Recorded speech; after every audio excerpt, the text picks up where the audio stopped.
Mini London McCluskieganj प्रकृति की गोद में बसा ड्रीम डेस्टिनेशन आपका कर रहा है इंतजार। आइए अपने यादगार लम्हों को बिताइए ड्रीम डेस्टिनेशन में। राजधानी रांची से महज 50 किलोमीटर दूर आपका अपना ड्रीम डेस्टिनेशन। पश्चिम बंगाल के संदेशखाली घटना की पीड़ित और बसीरहाट लोकसभा की बीजेपी के प्रत्याशी रेखा पात्रा ने प्रधानमंत्री नरेंद्र मोदी से बातचीत की है। प्रधानमंत्री नरेंद्र मोदी से बातचीत के बाद रेखा पात्रा ने कहा है कि अब किसी को डरने की नहीं बल्कि लड़ने का संकल्प लेना है। रेखा जी नमस्कार। नमस्कार प्रधानमंत्री जी, आपका बहुत धन्यवाद। सवार प्रथमे आपनाके शुभेच्छा जानाई। आप एक बड़ा दायित्व निभाने जा रही है, इस समय कैसा लग रहा है? बहुत अच्छा लग रहा है और आपका हाथ मेरे सर पे है, मेरा संदेशखाली का माँ बहन के सर पे आपका हाथ। आप तो हमारे लिए भगवान समान है। लग रहा है राम जी हमारा साथ है और राम जी का हाथ हमारा सर पे है। ऐसा है, इन माताओं बहनों का हाथ मेरे सर पे है। रेखा जी, मुझे आपका मैसेज मिला था। मैं यथासंभव कोशिश करता हूं कि बीजेपी कार्यकर्ताओं से बात करता रहूं। मैं जानता हूं आप बंगाल की विपरीत राजनीतिक परिस्थितियों में प्रचार कर रही हैं। जब आपका नाम घोषित हुआ तो क्या माहौल क्या था, क्या लगा लोगों का? आपको क्या क्या परिस्थितियों का सामना भी करना पड़ता होगा? क्या हो रहा है, मैं जरा पूरा चित्र समझना चाहता हूं। हमारी साथ जो दुर्घटना घटी थी, हम तो बहुत दुर्भाग्यशाली, हम संदेशखाली का माँ बहन नहीं है, पूरा बसीरहाट लोकसभा का जो माँ बहन है सब एक समान ही अत्याचारी तो हुई है। और हमारी साथ जो हुई उनकी तो जेल हुई, ईडी की हाथ चला गया और हम चाहती है उनकी सजा मिले। और हाँ, हमारा इधर जो 2011 साल से वोट हम इलेक्शन नहीं दे पाई, हम चाहती है पूरा सुरक्षा के साथ वोट दे पाए। हम वोट दे पाएंगे, संदेशखाली की माँ बहन और भी खुश होगा। और आपका बहुत बहुत धन्यवाद क्योंकि आप हमारे साथ आई। नहीं, मुझे पूरा विश्वास है आपकी बात इलेक्शन कमीशन तक जरूर पहुंचेगी और इलेक्शन कमीशन सभी मतदाता मतदान कर पाए इसके लिए पूरा प्रबंध करेगा। और इलेक्शन कमीशन निष्पक्ष मतदान हो इसके लिए हमेशा प्रतिबद्ध होता है। हम भी आशा करेंगे कि इलेक्शन कमीशन आपकी पीड़ा समझे कि आपने 2011 से आपने वोट नहीं दिया है, तो ये बहुत ही दुखद बात है कि बंगाल में किस प्रकार से सरकारों ने व्यवहार किया है। लेकिन रेखा जी, जब ये आपका नाम घोषित हुआ, आपको चुनाव में कैंडिडेट बनाया, वो जब समाचार मिला तो आपके पड़ोस में अड़ोस में और आप जो इतना बड़ी लड़ाई लड़ी हो, सब में क्या मैसेज गया? सबका कैसा रिस्पांस है? सब लोग खुश है। 2-4 टीएमसी की जो माँ बहन थे उन्होंने विरोध किया, उन्होंने अभी मान लिया और उन्होंने भी फिर से हमारी पास मैसेज, वीडियो कॉल से मैसेज भेजा। उन लोगों ने जो किया वो तो टीएमसी की बुलाने पर किया है, उन्होंने जोर जबरदस्ती करवाई गई है और नहीं होगा जो किया है उनके लिए उन्होंने माफी मांग रही है। तो हमारे कोई उनका ऊपर कोई दुश्मनी नहीं है क्योंकि वो हमारे माँ बहन, हमारी भाई बाप है। हम तो सबके लिए लड़ेंगे क्योंकि उन्होंने हमारे लिए लड़ रही है, हम उनके लिए लड़ेंगे। जो जमीन, जो सम्मान लौटाया जाए इसके लिए पूरा कोशिश करेंगे। रेखा जी, अभी जो मैं सुन रहा हूं आपको, मुझे लगता है कि भारतीय जनता पार्टी ने आपको उम्मीदवार बना करके बहुत बड़ा काम किया है। क्योंकि राजनीति में बहुत कम लोग ऐसे होते हैं जो ये कहेंगे कि जिसने आपका विरोध किया उसका भी भला हो।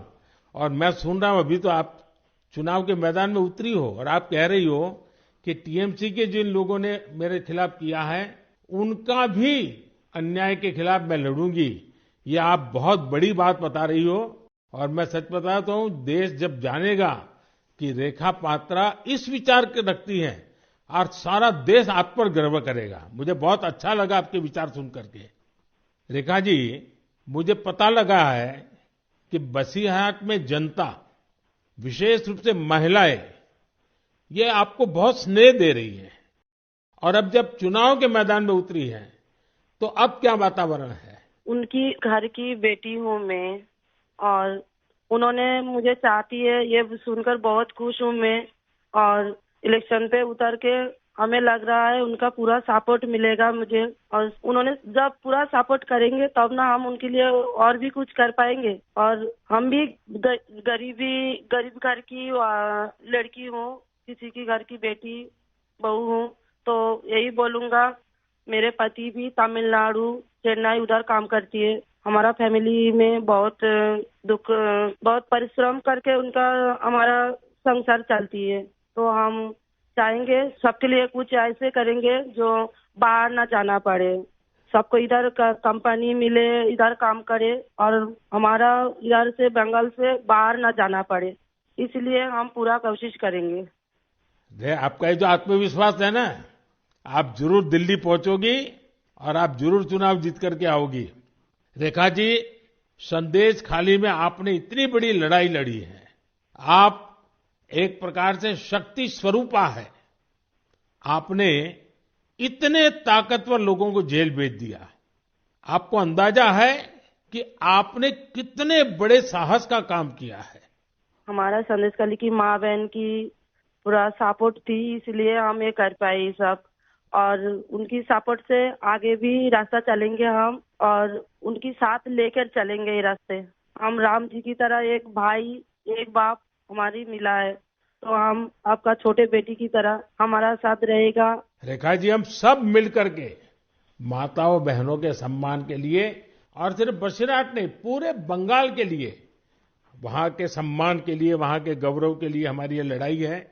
और आप तो एक मेहनत कश परिवार से हैं, बहुत मजदूरी करके गुजारा करती हैं, और इतना बड़ा सार्वजनिक जीवन का जिम्मा मिला है।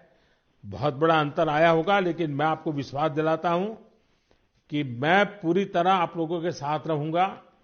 व्यक्तिगत रूप से भी मैं आप सबकी चिंता करूंगा। रेखा जी, मुझे बहुत अच्छा लगा आपसे बात करके, और आपका जो उत्साह देख रहा हूं वो मुझे बहुत प्रसन्नता हो रही है कि बंगाल तो शक्ति पूजा की भूमि है, दुर्गा पूजा की भूमि है, और आप उसी शक्ति का पर्याय है।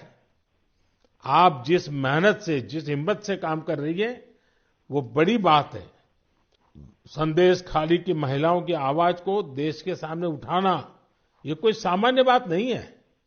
और आपने जो साहस दिखाया है, वो देखकर लग रहा है कि इस बार बंगाल की नारी शक्ति विशेष रूप से हमें आशीर्वाद देगी, बंगाल के उज्जवल भविष्य के लिए आशीर्वाद देगी।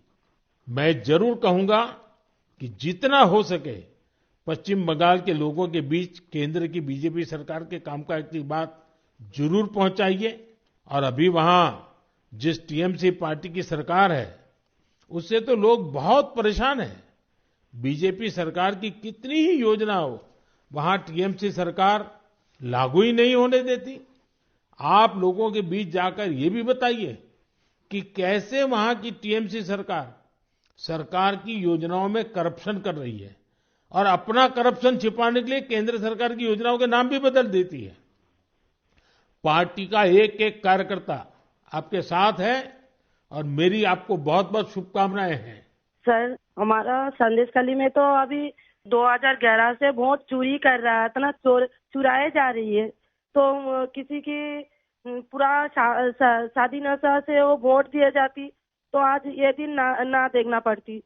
हम लोग भी चाहती हैं पूरा शादी नेता के साथ हम वोट दें, और हमारी माँ बहन की सम्मान रक्षा करे। और ये भाई बहन जो भाइयों को उठा के मारा जा रही है, ऐसे नहीं ना मारा जाए, ये पूरे तरीके से हम देखेंगे। और जो भाइयों को मारा जा रही है, वो सिर्फ उनकी बेटा नहीं है, उनकी भाई नहीं है, वो मेरा भी भाई है और मेरा भी बेटा समान है। हम ये पूरे तरह से देखेंगे, उनके साथ ऐसे दुर्घटना फिर से ना घटे। हम उनके साथ रह के ये लड़ाई उनकी घर घर तक पहुंच देंगे। आपकी ये जो हिम्मत है ना, ईश्वर भी आपके साथ रहेगा। आप हर नागरिक की सुरक्षा की जो चिंता कर रही है, हर नारी के सम्मान की जो चिंता कर रही है, वो एक लोक प्रतिनिधि बनने के सर्वगुण आपके अंदर है। भले आप गरीब परिवार से हैं। चलिए रेखा जी, मेरी बहुत शुभकामनाएं आपको। हिम्मत के साथ आगे बढ़िए। बहुत बहुत धन्यवाद। धन्यवाद। हमारा बसीरहाट से हमें और चुना गई है, मगर हम एक ही बात बोलूं, जो नरेंद्र मोदी जी जो हमारा बसीरहाट से इतना एक गरीब औरत को ये जिम्मेदारी दिया है एक टिकट देके, तो हम ये जिम्मेदारी पूरे तरफ से निभाएंगे। और हमारा इधर जो बसीरहाट से जो 7 विधानसभा है उसके वही सभा के अंदर एक संदेश कली में जो अत्याचार हो रहा है माँ बहन के साथ, सब माँ बहन के साथ हम लड़ेंगे। और माँ बहन अपने अपने के लिए लड़ रही है और उनकी लड़ाई आगे जाएगा। हाँ, उनका लड़ाई आगे जाए ये कोशिश मैं करूँगी। पहले तो डर लग रहा था, मगर जब हम फरवरी 7 को जब हम लोग ये आंदोलन पे आ चुकी थी, सोशल मीडिया के सामने जब आ चुकी थी, तो हमारा डर चला गया। डर लग रहा था छोटे छोटे बच्चे हमारे घर पे, उनका कुछ ना कर दे, उनके ऊपर कोई हमला ना आए। पहले जैसे घर से माँ बहन को उठाया ले जा रहा था बच्चे लोगों के ऊपर गान पकड़ के, अभी ऐसा ना हो, इसलिए हम लोग आंदोलन तो करती हूँ दिन में। रात को हम लोग एक साथ 10-20 माँ बहन एक साथ एक गठन करके एक पूरा युद्ध के लिए पूरा रेडी रहती थी। नहीं तो वो लोग तो खुलेआम घूर रहा है, कब किसका ऊपर हमला कर देगा, यही था डर। और हमारा डर अभी तो डर चला गया, क्योंकि हमारा माननीय प्रधानमंत्री जी श्री नरेंद्र मोदी जी हमारा साथ है, हमारा सर पे हाथ रखा है। तो हम उनकी हाथ रखने से हम और भी बलवान हो गई और शक्तिशाली, हमारा माँ बहन की आशीर्वाद से और भी शक्तिशाली हो गई। तो हमारा माँ बहन के लिए ये लड़ाई हम लड़ेंगे और हमारा माँ बहन की लड़ाई घर घर तक हम पहुँचाएंगे। जब टूटती है आस, जब थकती है सांस, जब रूठते हैं अपने, मुंह मोड़ता है जमाना, जब अंगड़ाई लेता है संकल्प, फिर बनती है कहानी, बनते हैं अनमिट निशान। देखिए मेरे साथ संघर्ष की दास्तान।